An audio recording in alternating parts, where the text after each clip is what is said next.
Hello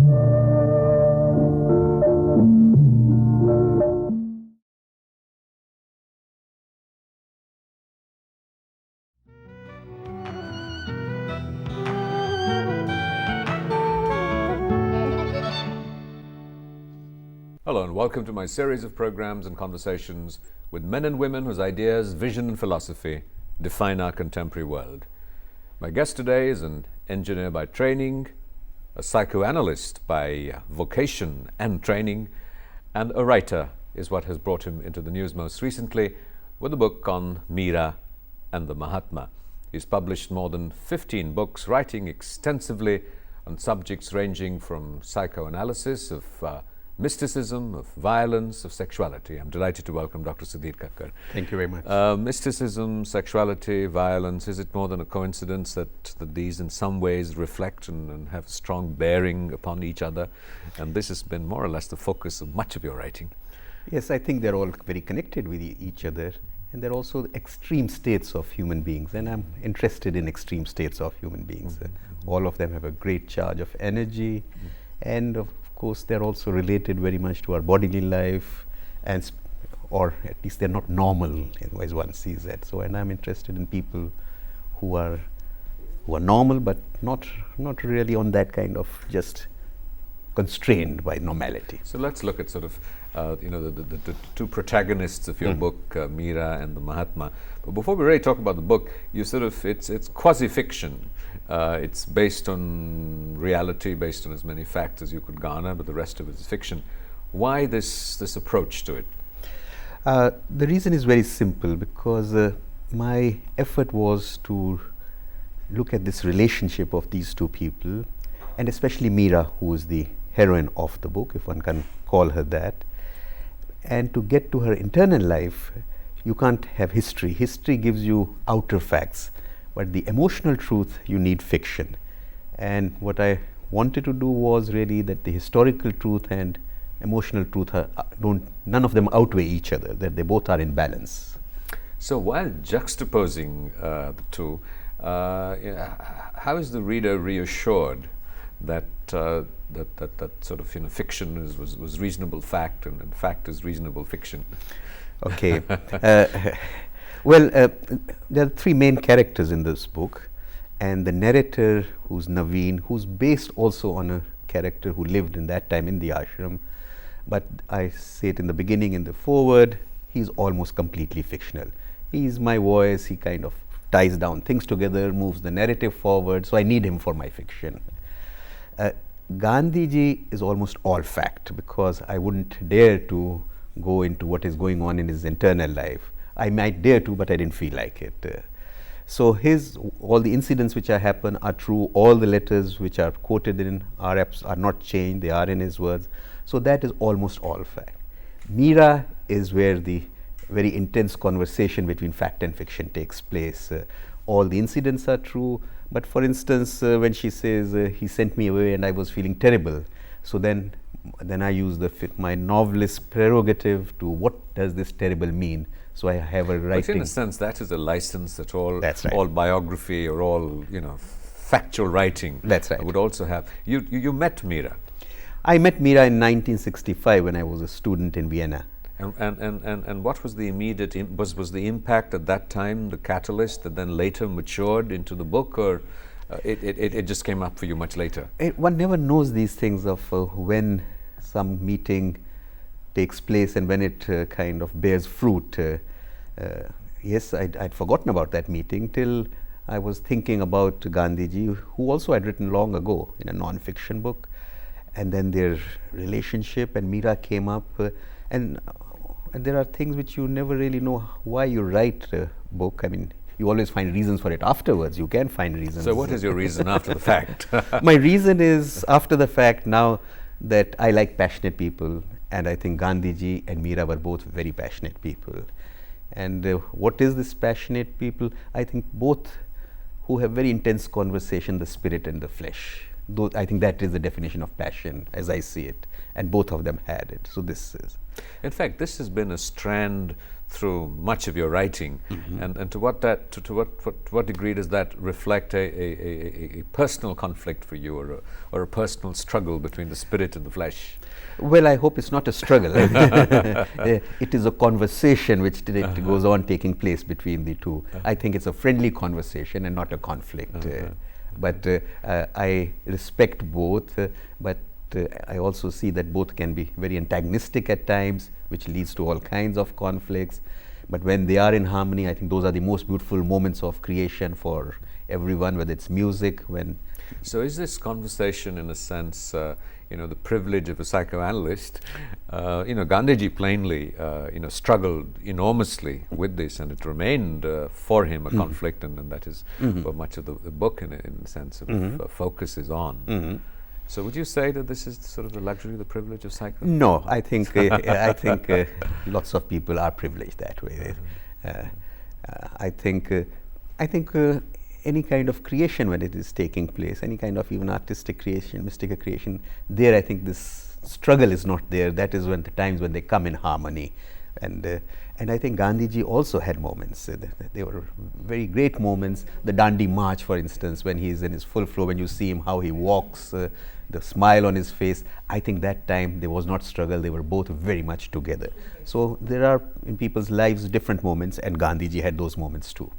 And you have spoken about, written about in the book, in ways that Gandhiji was really sort of almost a woman, or was drawn to the feminine side of the yin and the yang aspect. And would you say that it remained substantially unresolved for him at the end of his life? No, I think for him it was not at all something to be conflicted about. He liked it, he looked after people. In fact, I think it's a mistake to call him Bapu. I mean, he's the Ma really, and he would have loved it himself. I know that, I don't know when it was, around 1937, in a public lecture, he would in Karachi, I think, and he said, there is as much reason for a man to want to be a woman as otherwise we always think women want to be men. So he was talking about himself. I don't think he had any conflict about it. So let the psychoanalyst in you give us rein and elaborate on this for us, on the feminine aspect of Gandhi, and where the conflict, if at all, might have been, and the wonderful phrase that you use of a conversation rather than conflict. So help us understand this idea. Okay.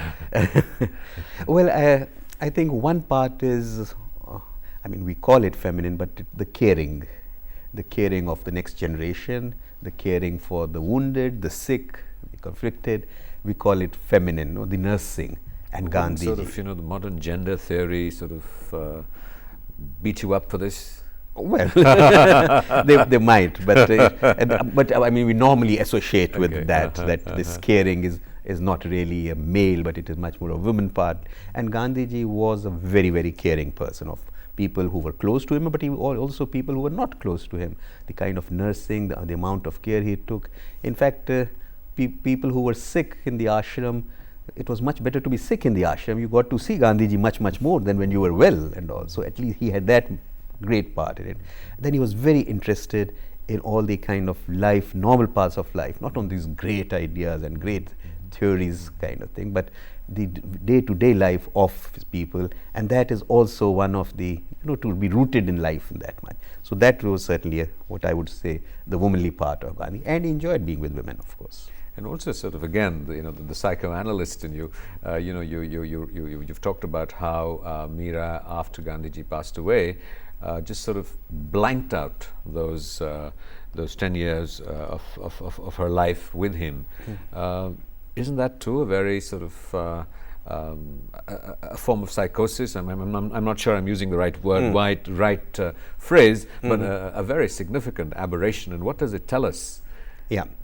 Well, Meera spent a long time with Gandhiji, from 1925 till 1948, although say from 1942 onwards, the contact was limited. She had gone off to the Himalayas and set up her own ashram. In fact, she is the founder of the Chipko movement. In fact, they were all with it. So the ecology, etc., she has a great role to play. Why did she do that? Now, I haven't talked about in that book. Now, you're asking me, my guess is, My guess is she was very disappointed. With her relationship with Gandhi, or his assassination, or the response of the people she cared about? The response of people to Gandhi. India, she thought, has completely moved away from Gandhi, and she was very surprised and disappointed, because she thought now when India is independent, of course, Bapu, all his ideas are going to be brought into play. India will organize itself around Gandhian principles, and she thought that they have completely betrayed Gandhi. I think she was very disappointed, and she used to write a lot of letters to the Prime Minister at that time and Chief Minister of do this, and I don't think she was getting to, they were very polite to her because she was very well known and respected, but they were not going to come and start Gandhian projects that way. That's not where their interest lay, and I think there was a great disappointment. So she thought Indians didn't deserve Gandhi. So she won't talk to an Indian about Gandhi, but she thought Westerners also don't understand Gandhi, so she won't talk to Westerners also about Gandhi.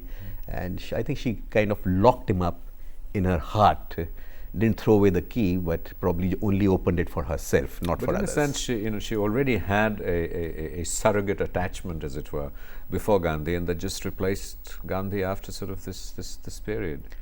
Was she thinking about Gandhi too during this 10-year period, or was it just... which period you mean, the surrogate? I mean, in the sense that before she met Gandhi, she was very obsessed with Beethoven. With Beethoven. So she came back. Yes. So she came back to Beethoven. She came back to her first passion, because there was no conflict around it. Beethoven had been dead for long ago, and his music lived. So she had no conflict there. But with Gandhi, there was this conflict around Gandhi for her. You also mentioned that you didn't dare take liberties with facts as they pertain to Gandhi, or potentially take liberties. I mean, here was a man who was deeply committed to the truth, and in a sense was able to avoid controversy or what have you, because he just spoke the truth anyway, and so there was nothing really to unearth. But as a psychoanalyst, in terms of your explorations, beyond the facts that he articulated and he sort of acknowledged and spoke about, what was your understanding of this conflict that he experienced between the spirit and the flesh that you spoke about? Yes, well, my understanding was that Mira's relationship, which was, was very spiritual one, she wanted, but for her the flesh or the body came in the way too. I mean, she did not know, she wanted the nearness all the time, and then he keeps saying her, my work, you've come for my work, not for this body. Why do you want to touch my feet all the time? And yet there are these occasional flashes that Gandhiji's defenses may have crumbled, perhaps. That is that, and I think he sensed that. I think he sensed the desire part in her also. I don't think she sensed it, but since he was so sensitive to his own desires, and he didn't want that to be stoked up in any way, to be disturbed in any way, and he would push her away. So in that sense, it was. Otherwise, I do not understand of. What he himself says, cruelly doing that. Why he need to do it unless you are disturbed yourself?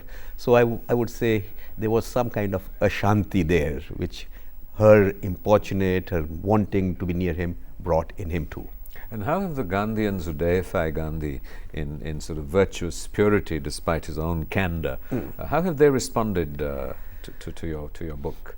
Well, they've responded, I think, in a very, first of all, in a very condescending way of saying, I think one of the very well-known ones, I was with on a panel discussion with her, and afterwards she was saying, if you are standing on the road, how can you look up to Everest? I agree. And then you cannot write about nuclear physics without knowing anything about it. I agree with it, but then of course you can't write about anything. I'm a man, I can't write about a woman because I've never experienced that.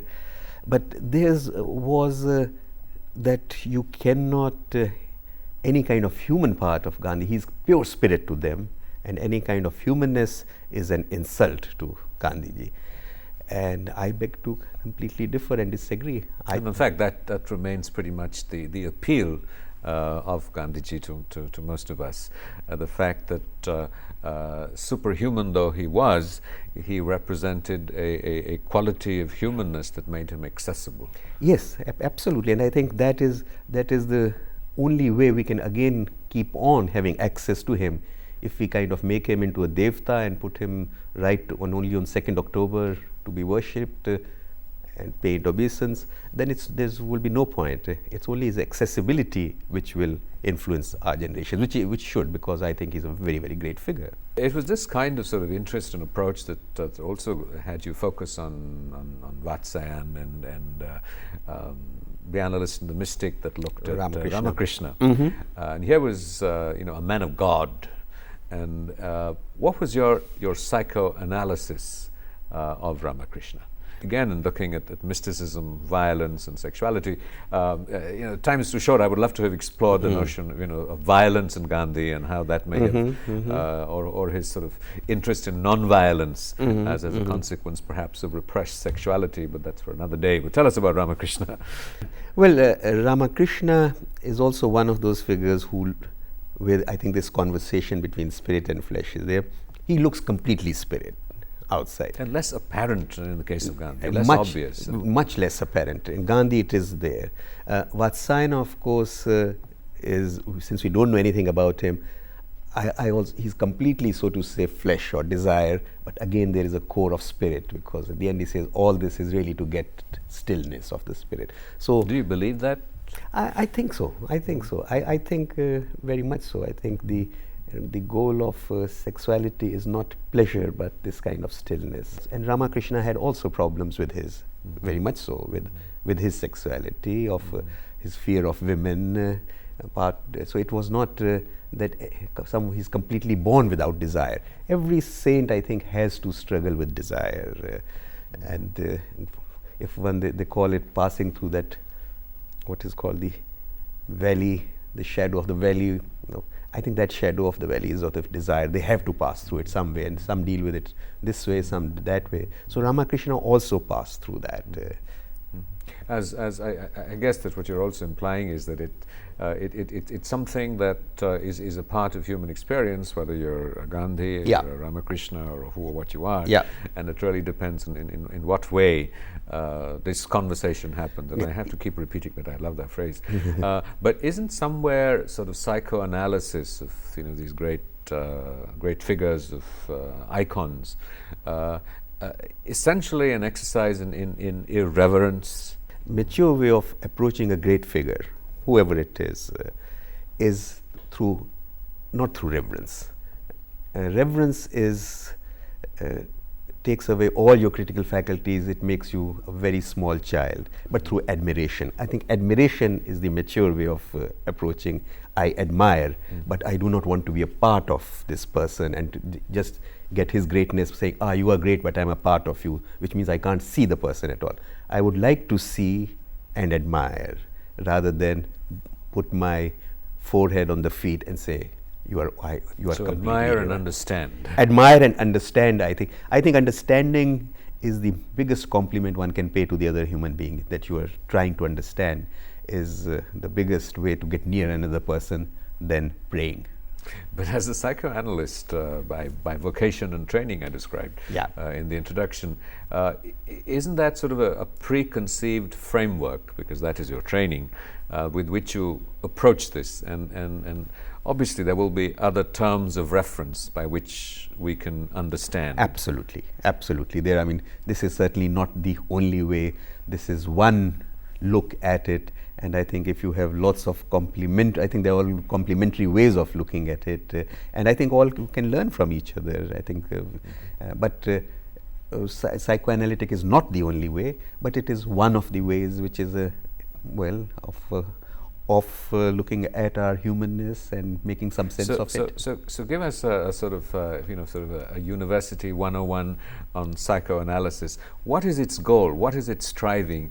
And what is the objective with which you sort of analyze historical figures? We've traditionally looked at psychoanalysis as helping each other, helping other human beings to cope with crisis or capacity or inability. And very rarely is it used by people who are already in a state of equilibrium to be, I hate to use the word better, but in a higher state of equilibrium. So what is the goal, the aspiration of this? The aspiration of dealing with historical figures in psychoanalysis. Well, let's just start with the aspiration of psychoanalysis per se, and then apply this to. Well, this is a very, very difficult 101. A large 101. Well, we'll make it 102. Large 101. Well, psychoanalysis, there's lots of ways. One of the goals you can say is if you look at it pessimistically, that replace misery with common human unhappiness. That is a big goal. It doesn't believe in great things, that as long as survival is all. So it's not the shortcut, or not a mechanism to be happy in terms of the American dream. No, I think happiness is not part of psychoanalytic vocabulary. No, actually it is, but it would say love, work and hope. If you can have three, and if it makes a person capable of three, if one has gone or two or all of them have gone, and if you can again reintroduce the three in the person, that is all one happiness which one can give. It doesn't believe in ecstasy, but happiness it does believe in. Then the historical figures, it's really a playfulness. And now my teacher was Erikson, who wrote a book on Gandhi. And now strangely, since we are talking about it, how I come to write about Gandhi, I suddenly discovered, and this is just afterward, he was exactly my age when his book on Gandhi was published. So how I came to exactly the same age. These are unconscious psychoanalytic things to be looked at. And what is the aim there is also to understand and learn of how great figures deal with exactly the same kind of problems, not problems or conflicts between spirit, flesh, desires, how they do it, to give us hope, to look how great you can be in spite of all the things certainly. So hope it gives us also, I think, to encourage us, you can love and work even in spite of most crippling inhibitions. So I think inspire or inspirational is certainly one of the things. And second, for me, it was not really this book was as a psychoanalytical, but a novelist book, which is just a very, very good story. So you've also given us a definition of how you perceive greatness. But tell us that why is it sort of proverbially in the image that we have of psychoanalysts and say talk therapists, and this is not to place you in that category, the popular perception is that they're a little kinky and a little off frequently. Why is that? I mean, even sort of in movies and in popular literature, they're always portrayed as not sort of normal functional people. Is that a fair depiction of them? There may be something true to that. It's a fair depiction. Kinky. Now, what is kinky? Well, let's make it a milder word. All right, let's make it. Yeah. Oh, yeah. Well, not entirely happy and balanced and in flow. Sort of, the qualities that that you would imagine they would encourage and make possible in other people. Well, most analysts listen to 10, 12 hours or 8 to 10, 12 hours of pretty harrowing stuff every day, and they have to keep quiet. Is that why you started writing to get it out of your system? Get it out of the system. So they don't. So they have to keep. No, I think you are right in one way, that because of what they do, their view of normality becomes very different. So normality is not that kind of restrained, constrained, what everyone thinks it is, but their view of it becomes much larger. I think it's not a bad thing at all. Their tolerance for the abnormal, as the others would call it, is much larger, and they, I think, also then include that in their own. That so you do not repress many things. In fact, I remember when studying the psychoanalytic institutes, the amount of slips of the tongue psychoanalysts make, I haven't seen any other profession making that, because they let it go. They don't have as many defenses. So then it looks as if you are kinky, because you're not having all your defenses all the time. You're not all buttoned up all the time. So that may be one reason why they are looked as kinky. In fact, there is a phrase called the pathography of normality, the pathology of normality. If you are completely haven't any kind of what is called outside normal thoughts. From morning to evening, it's just that there's part something of wrong. it. There is something not quite right. And you are not living your life. You are not human. And what does a psychoanalyst do with himself, or how does a psychoanalyst work with himself? I mean, I've read in general literature that very often in training to be a psychoanalyst, you have to, it's a process you have to go through yourself with someone else. But as an ongoing, aspect of your life, do you psychoanalyze yourself as life unfolds? No. How do you resist that temptation to analyze, to categorize and say, well, this is why I'm doing X, Y. It must be exasperating for people around you if you nobody, did. nobody lives that way. It's like a poet. You are a poet only when you are writing poetry. You are a psychoanalyst only when you are doing psychoanalysis. The rest of that time you are not a psychoanalyst. If you're a poet, then you have a sensibility. No, but you are not writing poetry all the time. So there may be a sensibility, but it is not directed towards yourself.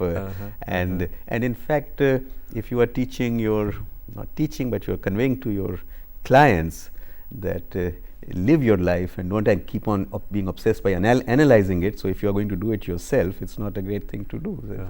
So how do you go about resolving your own issues and dilemmas and confusions and processes, assuming you have them? I have them. Well, like everyone else. I mean, dreams, I look at when I'm in that kind of a state, pay special attention to my dreams and talk it over with someone who can help me, because you get very blind to your own things. To discuss my dreams now with my wife, but who's very good at the dream analysis. So certainly that, and in writing, and there are lots of ways. Earlier, of course, it used to be that you were supposed to go. Not supposed to, but you were expected that every 4 or 5 years you need a rehaul, go again for your therapy. Another therapy, for therapy to the therapist. Like a kind of an old car being called in and being overhauled, but now hardly people do it. From amongst the best-known psychoanalysts in India, what is your advice to the millions of us, certainly to someone like me, struggling to cope with the chaos and inconsistencies and irrationalities of this at least seemingly mad world? Well, I'd say do it on your own. Except it is really no use going to an analyst unless you are in great pain. So that is when it really helps. Otherwise, it is a play, which is not really beneficial for you or for the therapist. So you mentioned play, and there's so much of what you write that derives from both Western analytical theory and yet sourced in Indian tradition, Indian processes, and the Indian vocabulary. What is the synthesis of this for you? I wish I knew. I wish I knew. I think that I hope I would never know. I will keep on working at it, on writing, and sometimes the synthesis would reveal itself. I don't know, but that is what I'm looking for in my writing myself. Sudhir Kakar, thank you very much. This has been a great privilege. Thank you too. Thank you. Thank you.